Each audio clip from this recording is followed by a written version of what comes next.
My coworker called me at midnight, his voice shaking with panic. He said, "Don't go home tonight. Your roommate isn't who she says she is." I asked what he meant. He said, "I just found out she's been using your identity. Check your credit report right now." 10 minutes later, I discovered my entire life had been stolen by the person I trusted most. My name is Jenna Morris. I'm 29 years old, and I work as a marketing manager in Denver. The woman who destroyed my life was my roommate, Becca Shaw, or at least that's what she told me her name was. She was 28, claimed to work in event planning, and we'd been roommates for 8 months. The person who saved me was Owen Hayes, 31, a coworker in my department who noticed something was terribly wrong. My younger sister Riley is 25 and studying cybersecurity in Boston. Detective Lisa Crawford from the Financial Crimes Unit investigated my case. Marcus Chen is a fraud investigator who helped me recover from the worst violation I've ever experienced. If you want to know how I discovered my roommate had been systematically stealing my identity for months and how I fought back, drop a comment telling me where you're watching from and hit subscribe, because this story will change how you think about who you trust. 8 months before everything fell apart, I moved to Denver for a promotion. I'd been working at a marketing firm in Ohio for 5 years and finally got the opportunity to manage my own team at our Denver office. It was exciting but also terrifying because I didn't know a single person in Colorado. I had maybe 3 weeks to find an apartment and get settled before starting my new job. I looked at a bunch of places, but everything was either too expensive or in sketchy neighborhoods. Then I found Becca through a roommate matching app. Her profile seemed perfect. She was 28, worked in event planning, didn't smoke, kept regular hours, and had a beautiful 2-bedroom apartment in a great neighborhood that she was willing to share for reasonable rent.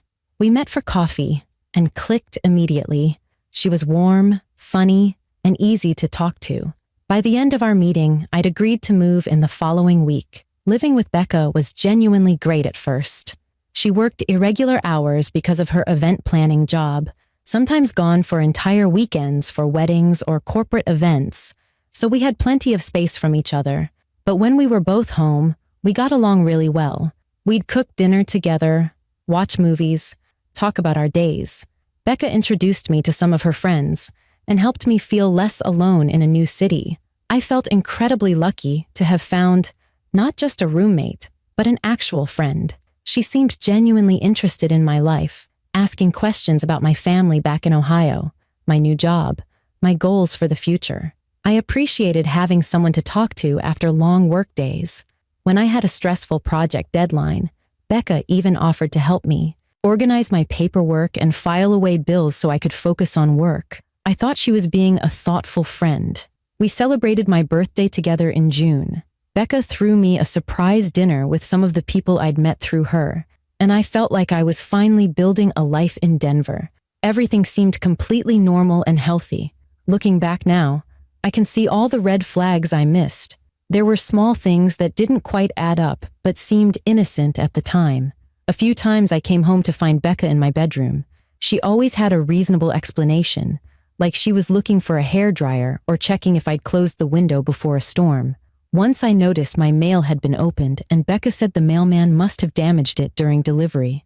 Another time I couldn't find my social security card after needing it for some job paperwork. Becca helped me search everywhere and suggested it might have accidentally gotten thrown away. I ordered a replacement and didn't think about it again. Becca would sometimes ask specific questions about my finances that seemed a little nosy, like how much I was making at my new job or which bank I used. But I figured that was just normal roommate talk about splitting expenses and making sure we could both afford rent. She asked about my student loans once, and I told her I'd finally paid them off last year. She asked about my credit score when we were talking about her wanting to buy a car eventually. Nothing seemed suspicious in the moment. She was my friend and roommate. Why would I question her interest in my life? The night that everything changed started completely normally. It was a Thursday in November, and I was working late at the office finishing a presentation for a client meeting the next morning. I'd texted Becca that I'd be home late, and she'd responded with a thumbs up emoji. Around 11:30, I was still at my desk when Owen from my department knocked on my door. Owen and I had become work friends over the past few months. He was quiet and thoughtful, and we'd grab lunch together sometimes. But that night, he looked pale and serious in a way I'd never seen before. He asked if we could talk privately. I said sure, and he closed my office door behind him. He pulled out his phone and showed me something that confused me at first. It was a profile on a dating app. The profile had my photos, pictures I recognized from my Instagram and Facebook, but the name on the profile wasn't mine. The bio contained accurate details about my job, my interests, even mentioned that I'd recently moved to Denver, but I had never created an account on that app. I'd never even heard of it. Owen explained that his cousin lived in Denver and had matched with this profile on the dating app. His cousin thought the woman looked familiar and sent Owen a screenshot asking if he knew her from work, since the bio mentioned our company by name. Owen had immediately recognized my photos and knew something was wrong, because he'd heard me say multiple times that I wasn't dating anyone and wasn't on any apps. Owen said he'd tried to contact the profile through the app's messaging system, asking direct questions about where they really worked and how they got those photos. Whoever was running the account had blocked him immediately. That made Owen suspicious enough to do some digging. He'd used reverse image search on my photos and found them posted on multiple other platforms across the internet. There were profiles on different dating sites, a rental application website, even a forum for people applying for personal loans. Someone was using my face, my photos, and details about my life all over the internet. Owen said he'd tried calling me earlier, but I hadn't picked up because I was in a meeting, so he'd waited at the office to tell me in person. I felt physically sick looking at his phone screen. I asked who would do something like this. Owen looked uncomfortable and asked carefully if anyone had access to my personal documents, my laptop, or my phone. The answer hit me like a punch to the stomach. Becca. She had access to everything. We lived together. She'd been in my room multiple times. She'd helped me organize my paperwork. She'd been there when I left my laptop open on the kitchen table. She asked questions about every aspect of my life, and I'd answered because I thought we were friends. Owen suggested I check my credit report immediately, right now, before doing anything else. I opened a free credit monitoring website on my computer and logged in using my basic information. What loaded on the screen made the room start spinning. There were 4 credit cards listed under my name that I had never opened. A personal loan for $15,000 that I'd never applied for. A car loan for $28,000. Multiple hard inquiries on my credit from the past 6 months, from companies I'd never contacted. My credit score had dropped from 760 to 550. I couldn't breathe properly. Owen looked at the screen and immediately said I needed to call the police right now. My hands were shaking so badly I couldn't dial my phone. Owen took it from me and called 911 himself. He explained calmly to the dispatcher that we had a victim of identity theft who'd just discovered extensive fraud and needed officers to respond. While we waited, I started frantically checking other accounts. I looked at my email login history and saw access from devices and locations I didn't recognize. Someone had been reading my emails for months. I checked my cloud photo storage and the activity log showed recent access from an unknown device. Someone had gone through all my personal photos. I called my bank's fraud hotline with shaking hands and told them I needed to freeze my accounts immediately because someone had stolen my identity. The representative put a hold on everything while I verified my information. Then I called Riley, even though it was after midnight in Boston. She answered groggily, asking what was wrong. I tried to explain, but my voice kept breaking. Riley woke up fast and told me to change every password I had right now and enable 2-factor authentication on everything. She asked who had physical access to my documents and devices. I said only Becca. Riley went quiet for a second and then said we needed to assume Becca had copies of everything. 2 police officers arrived at my office building around 12:30 in the morning. I walked them through everything I'd discovered in the past hour.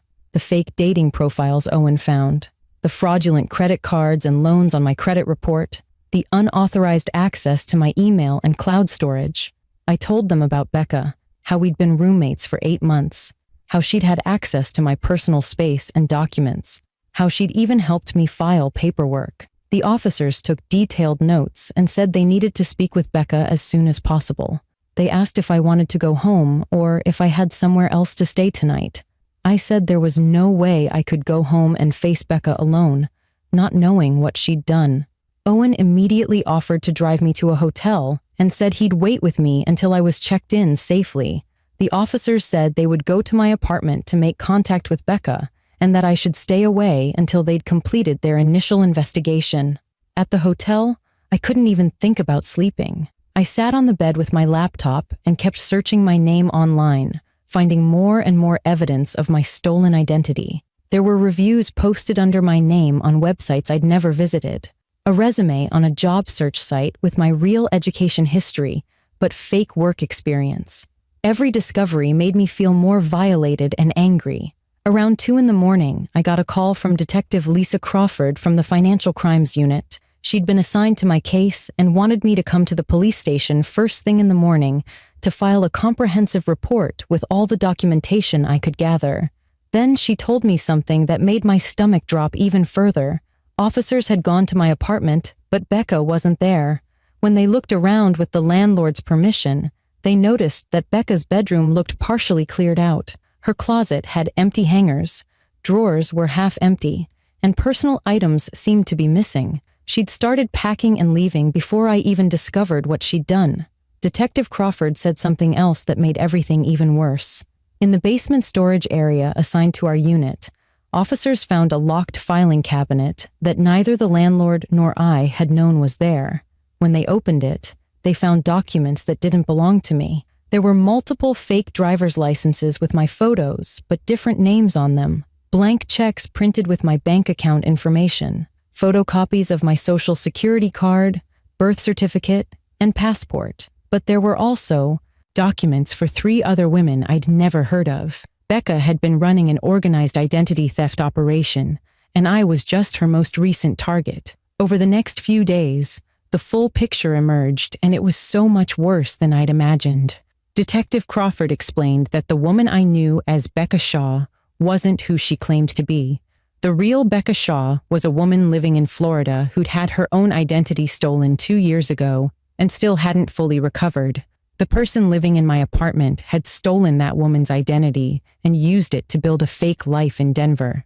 She'd deliberately targeted me through the roommate app because I'd just moved to the city, had no local connections who knew me well, and according to my profile, I had a stable job which suggested good credit. Every single thing about our friendship had been calculated and fake. The personal questions she asked weren't friendly interest. They were intelligence gathering. When she helped me organize paperwork, she was photographing my documents. The times I found her in my bedroom, she was likely installing spyware on my laptop or searching for additional documents. Our entire 8-month friendship had been an elaborate con designed to steal everything about my identity. Detective Crawford gave me a full breakdown of the damage, and the numbers were staggering. Becca had opened 7 credit cards in my name with a combined balance of over $45,000. She'd taken out a $15,000 personal loan and a $28,000 car loan. She'd filed a fraudulent tax return using my information and collected the refund. She'd used my identity to rent a different apartment across town, trashed it, and abandoned it, leaving me legally responsible for thousands in damages. She'd opened utility accounts in multiple locations that went unpaid and ended up in collections under my name. The total estimated damage was over $100,000. Even worse, because Becca had so much real information about me and had done everything so carefully with legitimate-looking paperwork, proving that I wasn't responsible would take months or possibly years. My credit was completely destroyed. My financial life was in absolute ruins.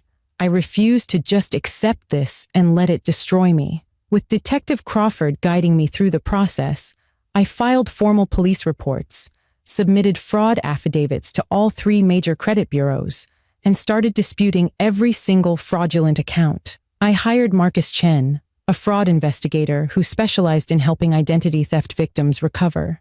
Marcus was honest with me that the process would be long, expensive, and frustrating, but he'd seen people recover from situations just as bad as mine.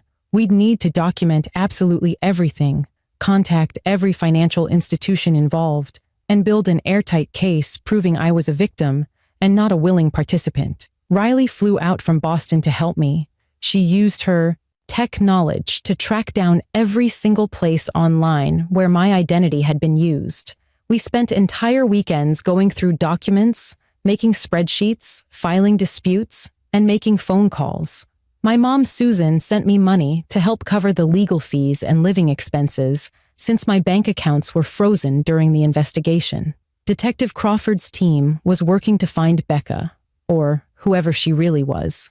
They discovered she'd used the same pattern in 3 other cities before Denver. She'd find young professional women who were new to an area, become their roommate, gain their trust, steal their identities, and disappear before getting caught. Her real name was Melissa Vance, and she had active warrants in multiple states. Investigators tracked her through the car she'd purchased using my fraudulent loan.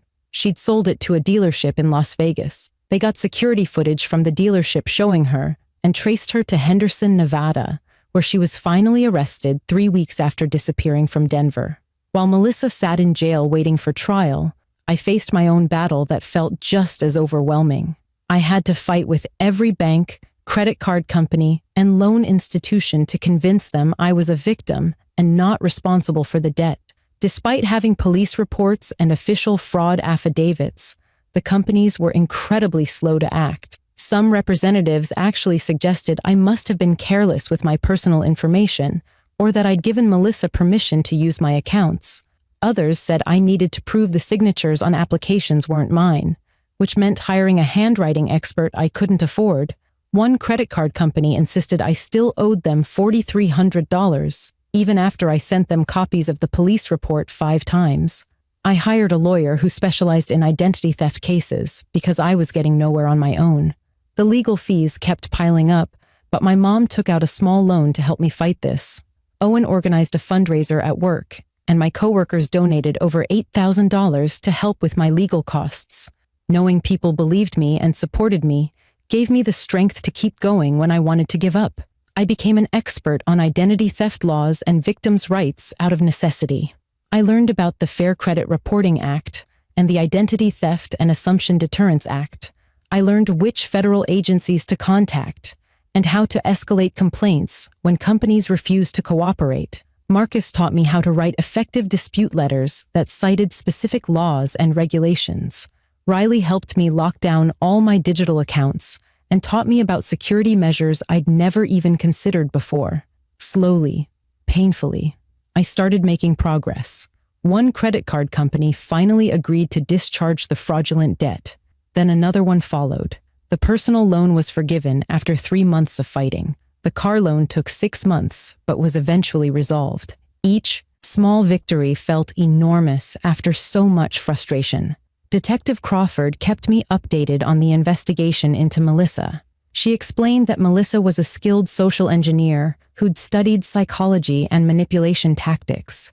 Everything she did was calculated. She'd built trust quickly by sharing fake vulnerabilities and creating a sense of friendship. She'd asked seemingly innocent questions that gathered crucial data. She'd timed her thefts carefully when I was distracted with work. She'd spread the fraudulent activity over months, so nothing would trigger immediate red flags.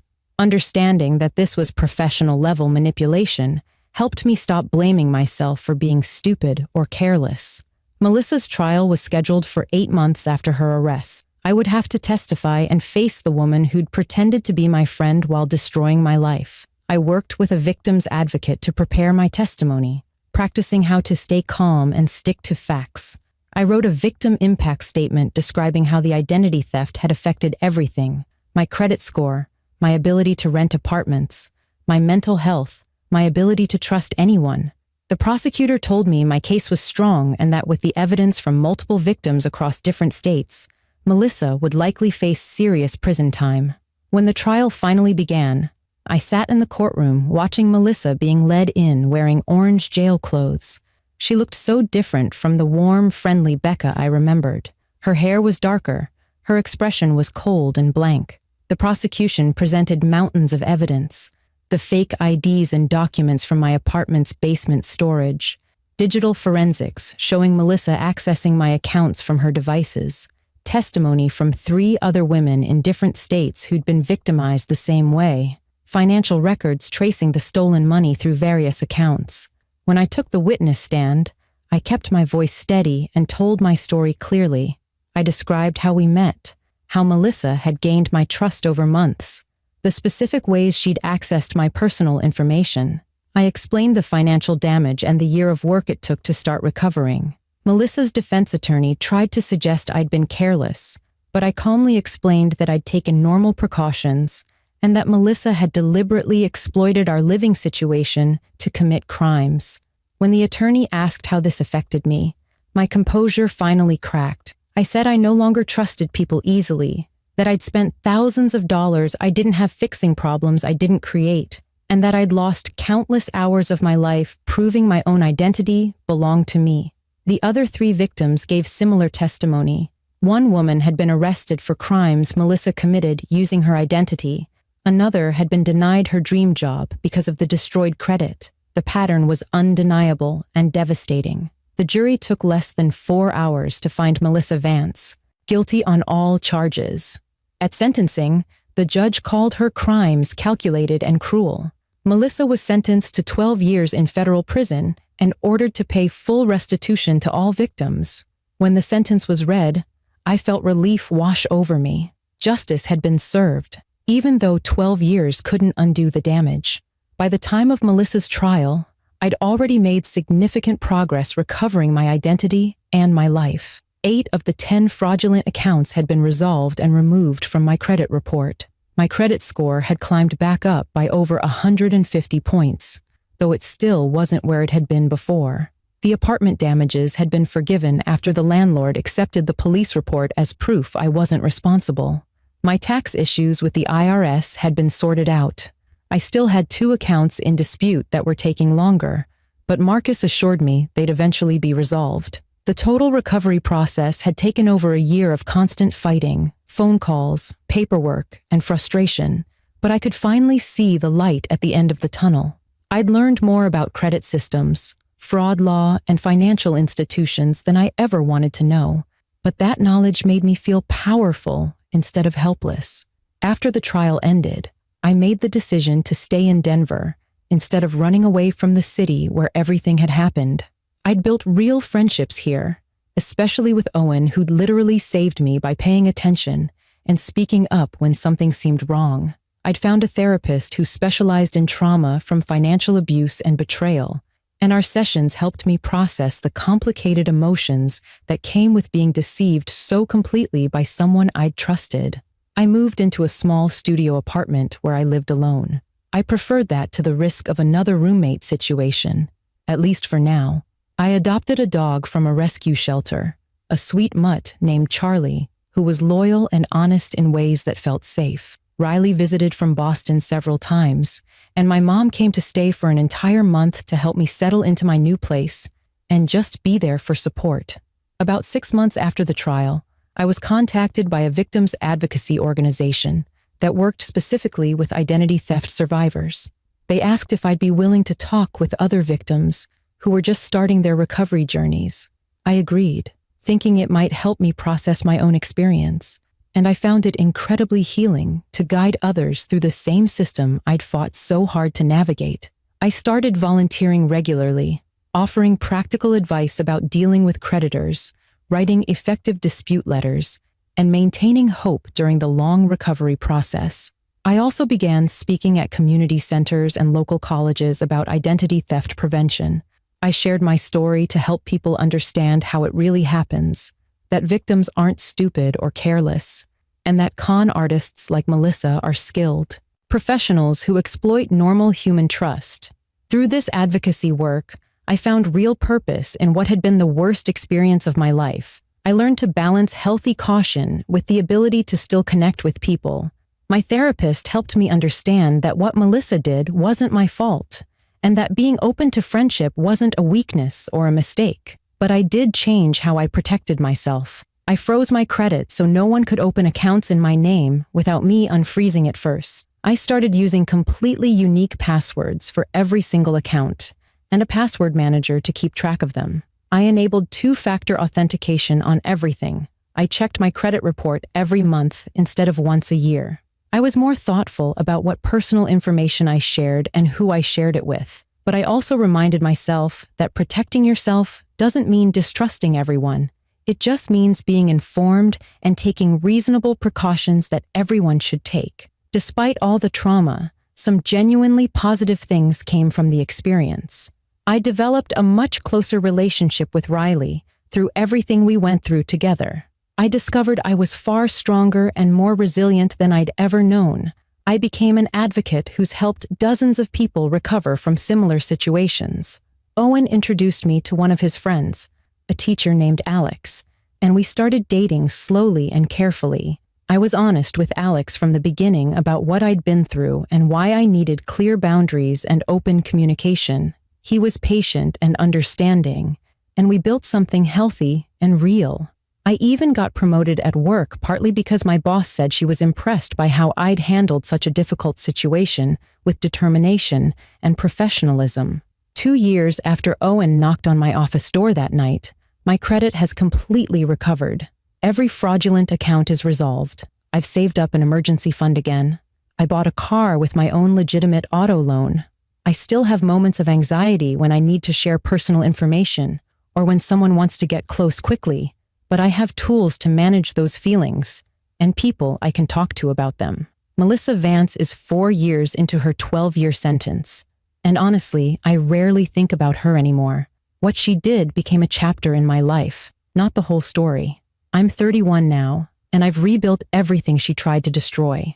What I learned is that identity theft isn't just a financial crime where someone steals your credit card number. It's a profound violation that affects how you see yourself, how you trust others, and how you move through the world. But recovery is absolutely possible with persistence, support, and knowledge. If you're watching this and you've been through something similar, please know you're not alone, and it wasn't your fault. Con artists like Melissa are professionals who target normal, trusting people. The shame belongs entirely to them, not to you. If you haven't experienced this, protect yourself now by monitoring your credit regularly, using strong, unique passwords, enabling two-factor authentication, and being thoughtful about who has access to your personal documents and information. And if someone ever warns you about something suspicious like Owen did for me, take it seriously immediately. That one conversation saved me from even worse damage than I suffered. Hit that subscribe button and leave a comment telling me where you're watching from and whether this story changed how you think about protecting your identity. If sharing my worst experience helps even one person avoid this nightmare, or helps one victim feel less alone in their recovery, then it was absolutely worth reliving it.